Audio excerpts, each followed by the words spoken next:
Good evening. I'm Alexander Hagan, former financial analyst and financial journalist, and currently CEO of a small, medium-sized tech company in Silicon Valley. Tonight, I want to report to you some interesting details about the activities that went on underlying the attack on the U.S. Embassy in Benghazi. And to summarize, um, one theory is that his body was made to depict Gaddafi's in every way as a revenge. A sub-theory or related theory is that it was a revenge attack by Gaddafi supporters for the arrest of the Gaddafi intelligence chief Abdullah Sanusi. Another theory presented is that it is the followers of this Ansar al-Sharia, which is a group that's president says they're not involved in such things. They are strictly there to see that Sharia law is implemented in the land. And it indicates in one account that it isn't the Misrata tribes or the Zintan rebels. So it specifies those things. And then another article, a analyst in this area was interviewed by oilprice.com, I think, which obviously his name speaks for itself, and they are skeptical about oil production outlook because of instability. But he believes that this was a revenge attack because of this man Abu Yahya Al Libi, who was reported to have been killed in Pakistan a few months back as #2 in al-Qaeda. And at the time I did an article and I speculated that it's sort of dubious role #2 in al-Qaeda, and it doesn't look exactly like I would describe him as #2.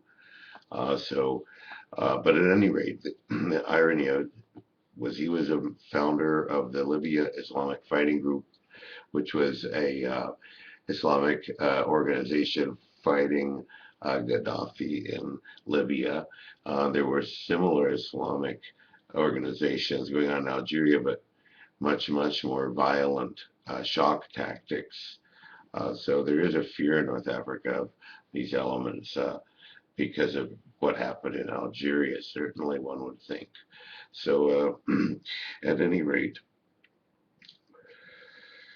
in this case, Yahya Al Libi went off to Afghanistan, was jailed in Bagram in 2002, notorious prison in Kabul, and he escaped in 2005. He's resurfaced in 2011 and jointly aided the U.S. in attacking Gaddafi. So it's unbelievable this wasn't cited in the killing of Yahya Al Libi. Supposedly this is a revenge attack. That's what this other article cites, and it cites it. One important paragraph that I just must exactly quote. And I cite both articles at the bottom. Let's see if I can get to this. Okay, yeah, well, this is. With Gaddafi gone, Al Libi once again became a liability, so he was taken out in Pakistan.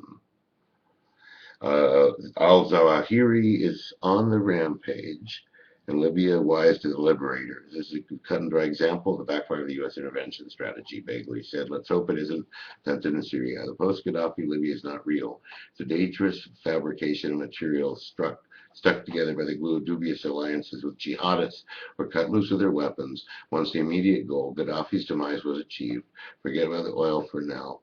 Jen Alec is a geopolitical analyst and a former editor-in-chief of ISN Security Watch in Zurich. And I've posted the links to these articles, which also describe the potential that 2 more Americans were killed and up to 14 wounded. And I think I pretty much summarized, and you can read it yourself.